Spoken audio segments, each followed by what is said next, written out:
अस्सलामुअलैकुम जी, क्या हाल चाल है आप लोगों की। उम्मीद है जी सब ठीक ठाक होंगे। मैं भी बिल्कुल ठीक हूँ अल्हम्दुलिल्लाह से।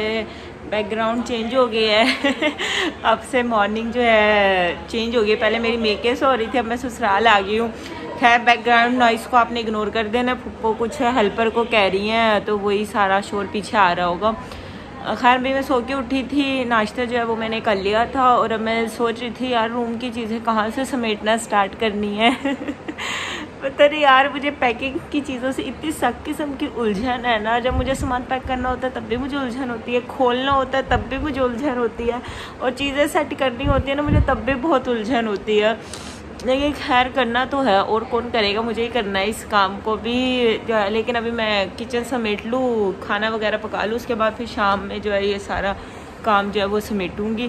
और मुझे इतनी कोई ये पेनफुल वाली एक्नी हो रही है ना, देखिए ये वाली यहाँ पे भी है, ये भी इतनी पेनफुल है ना, इतनी पेनफुल जिसकी कोई इंतहा नहीं है। इसमें इतना कोई मेरे दर्द हो रहा है ना, पता नहीं क्यों।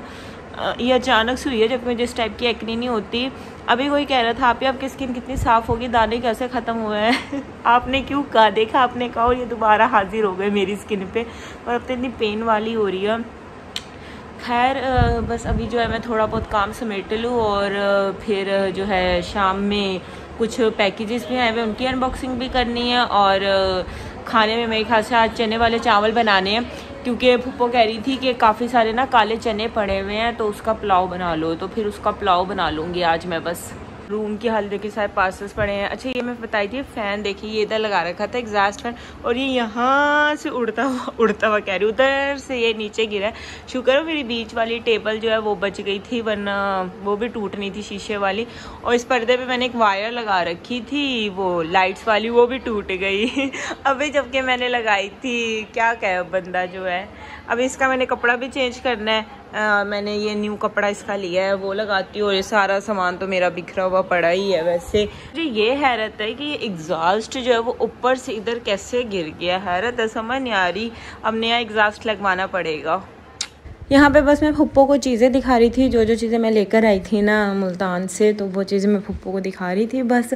और अपने साथ में शॉपिंग भी खोल के रख दूँगी, दिखा भी दूँगी, चीज़ें भी सेट कर लूँगी। ये कुछ सूट थे मैं अपनी नंद की बेटी के लिए जो है ना वो लेकर आई थी। और बाकी ये सारा सामान तो आपने देख रखा, ज़्यादा डिटेल से दिखाने की ज़रूरत नहीं है, क्योंकि जब मैं मेके थी ये सब चीज़ें मैं आपको ऑलरेडी दिखा चुकी हूँ, जो मैं फुप्पो को अब दिखा रही हूँ। खैर यहाँ पर फिर ये अब 1:30 बजे का टाइम था, सारा किचन जो है वो मैंने समेट दिया था। वो तो आपको दिख ही रहा होगा कितना नीट एंड क्लीन मैंने कर दिया है किचन को। और साथ में जो है वो मैं काले चने का पुलाव बना रही थी। अच्छा किस किस के घर में काले चने का पुलाव बनता है? सफ़ेद चने तो सबके घर में बनते हैं ना, सफ़ेद चनों का एक पुलाव बनता है, एक काले चने शोरबे वाले बनते हैं, उसके साथ तड़के वाले चावल होते हैं। लेकिन किसी किसी के घर में काले चने का पुलाव भी बनता है। तो आप लोग बताइएगा आप लोगों के घर में बनता है या नहीं। और ये बहुत मज़े का बना था, फुप्पो को बहुत अच्छा लगा था। फुप्पो ने तो खैर फर्स्ट टाइम खाया था ना, ज़्यादा वो सफ़ेद चने वाला पुलाव खाती हैं, लेकिन आज मैंने काले चने वाला बनाया था और उन्हें भी बहुत पसंद आया था ये वाला पुलाव। बस यहाँ पे जो है दोपहर का टाइम था, 3 बज रहे थे, और फुप्पो और मैंने जो है खाना खा लिया था। उसके बाद फिर मैंने कहा अपने रूम को मैं फटाफट से समेट लेती हूँ। ड्रेसिंग टेबल आपको मेरा खाली दिख रहा होगा, वो इसलिए क्योंकि जितना भी मेरा मेकअप का सामान होता है ना, इन्हें मैं अलमारी के अंदर रख जाती हूँ। वो इसलिए क्योंकि फिर हेल्पर भी होती है, वो काम करती है, और उसके बच्चे वगैरह भी होते हैं, तो फिर ना वो चीज़ें गिरती रहती हैं या वो गुम जाती हैं, और फिर कोई इधर मैं तो होती नहीं जो फिर साथ साथ काम करवाते रहे, और फिर बाहर पड़ी ना उन पर डस्ट भी बहुत आ जाती है। तो इसलिए फिर जब मैं जाती हूँ तो फिर वो मैं चीज़ें जो हैं अंदर रख जाती हूँ, और फिर जब मैं आती हूँ उन्हें निकाल लेती हूँ कि मेरे अलावा तो और कोई यूज़ करने वाला होता ही नहीं है। और जब मैं आती हूँ उन्हें तो इतनी वो होती है ना, डस्ट होती है, क्योंकि ओबियसली मैं इस दफ़ा 15-18 दिन रह कर आई हूँ अब मेके से, तो डस्ट तो हो ही जाती है चीज़ों की जब डस्टिंग ना हो। जब तक मैं इधर हूँ तो फिर हेल्पर करती रहती है मुझे दिखाने को, लेकिन जैसे मैं चली जाऊँ उसके पीछे से वो कभी भी नहीं करेगी अगर मैं कह दूँ ना कि तुमने डस्टिंग नहीं की तो कहेगी नहीं बाजी मैंने की थी, लेकिन पता नहीं वो कैसी डस्टिंग होती है कि डस्ट ही डस्ट हर जगह होती है अच्छा अब आप में से अक्सर लोग पूछेंगे कि आप किस चीज़ से चीज़ों की सफाई कर रही है। तो मैं शीशों के लिए यूज़ करती हूँ, एक ग्लिंट का क्लीनर है, इसे मैं शीशे के लिए जितनी भी सारे कमरे में शीशे की चीज़ें हैं ना वो मैं इसी से साफ़ करती हूँ।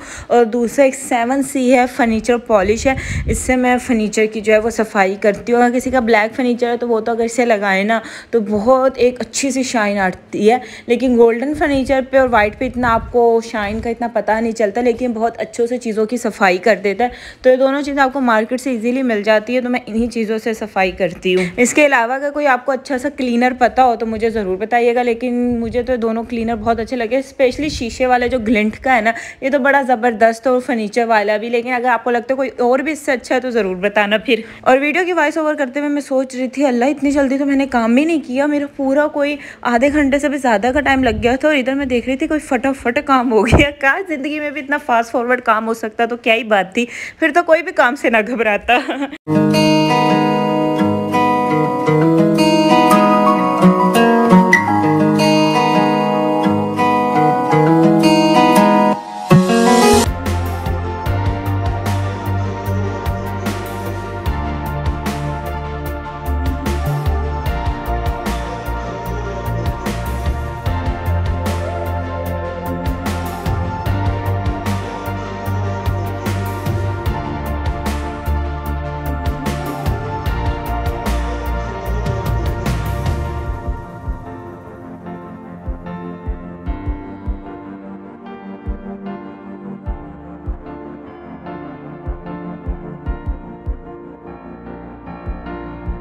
और बस यहाँ पे जो है वो मैंने सारा काम अपना कंप्लीट कर लिया था अल्हम्दुलिल्लाह से। वार्डरोब सेट कर ली थी, जो है ड्रेसिंग टेबल सेट कर लिया था। बस पार्सल की अनबॉक्सिंग रह गई है, वो इंशाल्लाह रात में या कल इंशाल्लाह करूँगी, क्योंकि अब मैं बहुत थक गई थी, मेरे सर में शदीद किस्म का दर्द हो रहा था। तो फिर मैंने कहा मैं फटाफट से चाय बना लेती हूँ। जिन लोगों को चाय पीने की आदत हो जाए ना, कि वो दिन में एक टाइम भी चाय ना पिए ना, तो बड़ा सर में दर्द होता है। क्योंकि मैं अपनी चाय की जो क्रेविंग है ना उसे कम कर रही हूँ। आज मैंने सुबह चाय नहीं पी, लेकिन मुझे ना सारा दिन ना दर्द रहा ना, फिर मैंने कहा शाम में तो मैं चाय पी लेती हूँ। वरना मैं 2-2 3-3 पीने लग गई थी, लेकिन अब मैं आहिस्ता आहिस्ता ना इसे कम कर रही हूँ, क्योंकि इतनी अच्छी नहीं होती। मैं शुरू में पीती भी नहीं थी, लेकिन अब मुझे आदत हो गई शादी के बाद पीने की। और बस पप्पा मैंने चाय पी थी, उसके बाद फिर हम लोगों ने बातें की। अब रात का टाइम था, अब ये सारे जो पार्सल हैं उनकी अनबॉक्सिंग कर लेते हैं, आपके साथ मैं शेयर कर देती हूँ। बहुत मज़े के पार्सल्स हैं, आप लोग ज़रूर देखिएगा, आपको बड़े पसंद आएंगे। अच्छा, जो सबसे फर्स्ट वाला पैकेज है ये आया था ड्रीम्स बाय सरवत की तरफ से। इन्होंने मुझे बहुत सारी अपनी वैरायटी भेजी है कलेक्शन की। सबसे ये क्यूट और फंकी सी हेयर पिन्स है जो आजकल बहुत ज़्यादा ट्रेंड में है। तो अगर आपकी कोई बेटी है या आप खुद टीनेजर्स हैं, यूनिवर्सिटी कोई गर्ल्स हैं, तो आप ज़रूर लीजिएगा, बड़ी अच्छी लगती है लगाई हुई। फिर कुछ ये पोनीस थी, हेयर क्लिप्स थी, ये इनकी रिंग्स की कलेक्शन। इनके पेज पर आपको काफ़ी ज़्यादा वैरायटी मिल जाएगी, क्वालिटी बहुत अच्छी है, फिनिशिंग बहुत अच्छी है, गोल्ड प्लेटेड इनकी रिंग्स थी। और ये इन्होंने कुछ ब्रेसलेट भेजे हैं। अच्छा, ये एक ब्रेसलेट नहीं है, ये टोटल 6 to 7 ब्रेसलेट का पैक है। और आजकल आपको पता है कितने ज़्यादा फैशन में इन्हें हर किसी ने पहने होते हैं, और ये बहुत प्यारे लगते हैं। और साथ में इन्होंने ये इयररिंग्स भेजे हैं, ये बहुत क्यूट से गोल्डन कलर के इयररिंग्स हैं। और एक ये इन्होंने नेकलेस का पीस भेजा है, जो कि प्लेन सूट के साथ बहुत अच्छा लगता है। क्वालिटी वाइज बहुत अच्छे हैं, प्राइस बहुत रीज़नेबल है। पेज को मैं टैग कर देती हूँ, इंस्टाग्राम पे इनका पेज है, सामने इनका मैंने लिंक लगा दिया है, ज़रूर इनके पेज को विजिट करिएगा। बहुत अच्छी कलेक्शन है, और ब्रेसलेट तो ज़रूर बाय करें, बहुत क्यूट है। नेक्स्ट जो पैकेज है मेरे पास वो ऑर्गेनिक एक्स की तरफ से आया। ये इनका एक हेयर ऑयल है, जिसकी मैं बहुत ज़्यादा तारीफ़ करती हूँ कि मेरा फेवरेट हेयर ऑयल है। जिसने मेरी रिकमेंडेशन पे यूज़ किया उसे बहुत पसंद आया। हेयर फॉल कम करता है, हेयर ग्रोथ में हेल्प करता है। अगर आप नहाने से पहले इस ऑयल को लगाएं और फिर शावर लेना, बाल इतने स्मूथ और सॉफ्ट हो जाते हैं ना, जिसकी कोई इंतहा नहीं। सेकंड, इनकी ये वाइटनिंग क्रीम है। अच्छा, वाइटनिंग आपको इस तरह से देगी कि थोड़ा सा आपको ब्राइट इफेक्ट देगी, पिगमेंटेशन इशू को ख़त्म करेगी। ये नहीं होगा कि एकदम से जादू होगा आप वाइट हो जाएंगे। और दूसरा, इसके कोई नुकसान नहीं है क्रीम की, अगर आप छोड़ भी दे तो स्किन डैमेज नहीं होती। इनका भी इंस्टाग्राम पे वो है पेज, आप लोग वहाँ से ऑर्डर कर सकते हैं। थर्ड जो PR पैकेज है वो है हेयर फैक्टर वालों की तरफ से। इन्होंने अपना हेयर मास्क मुझे भेजा है। सेकंड जो चीज़ है वो इनका ये हेयर ऑयल है। अच्छा, इनके ऑयल की मुझे जो चीज़ अच्छी लगी वो ये है कि आप इससे अच्छे से अप्लाई कर सकते हैं। अच्छा, इनका मैंने हेयर ऑयल नहीं यूज़ कर रखा, लेकिन ऑर्गेनिक एक्स का तो मैं लास्ट ईयर से यूज़ कर रही हूँ, इसलिए मैं रेकमेंड करती हूँ। इसे मैं यूज़ करूँगी फिर बताऊँगी।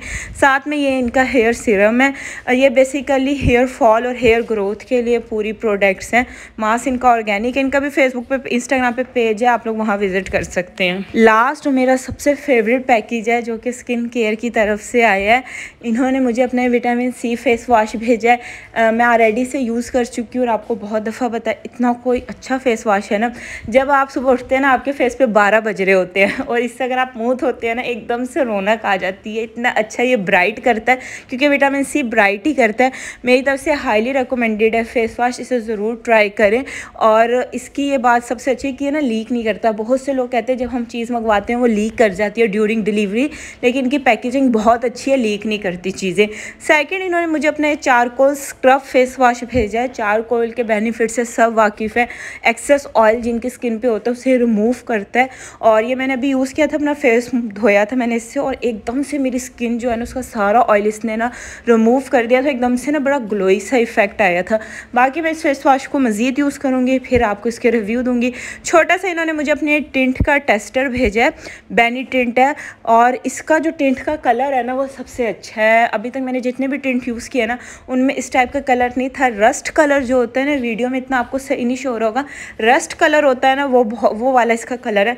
लेकिन मुझे इसका कलर बहुत अच्छा लगा। इसकी फ्रेगनेंस इतनी कोई कमाल है ना, इतनी कोई अच्छी फ्रेगनेंस। अभी मेरी फुप्पो भी कही थी क्या चीज़ लगाई है, इतनी कोई ज़बरदस्त फ्रेगनेंस है ना इसकी। फिर ये इन्होंने अपनी स्किन पॉलिश भेजी है, ऑर्गेनिक इनकी स्किन पॉलिश है, सेंसिटिव स्किन वाले भी इसे यूज़ कर सकते हैं। और एक इन्होंने अपना ये क्लिनजिंग मिल्क भेजा है। मैं इनके प्रोडक्ट यूज़ करूँगी, फिर आपको बताऊँगी। बाकी आप इनका पेज विज़िट कर सकते हैं, मैं इनके पेज का लिंक दे रही हूँ। और लास्ट इन्होंने जो चीज़ भेजी, बड़े काम की चीज़ भेजी है जिसकी मुझे बहुत ज़रूरत थी, डार्क सर्कल का सीरम भेजा है। इसको तो मैं डेफिनेटली यूज़ करूँगी और आपको शेयर करूँगी, क्योंकि डार्क सर्कल आजकल सबका प्रॉब्लम है। तो बस यही वीडियो थी। इनके पेज का लिंक भी मैं डिस्क्रिप्शन बॉक्स में दे रही हूँ, सामने इंस्टाग्राम पे भी आ रहा है, व्हाट्सएप नंबर भी दिया है मैंने इनका। और लास्ट पार्सल जो है वो ये बेडिंग स्टूडियो की तरफ से आए हैं। इनके पेज पे आपको ह्यूज किस्म के सोफ़ा कवर्स और कर्टन्स की इस टाइप की वैरायटी मिल जाएगी। इन्होंने जो मेरे पास आया है वो ये 3 सीटर सोफ़ा कवर है। बेसिकली मेरे पास दीवान है, मैं उस पर इसे बिछाऊँगी।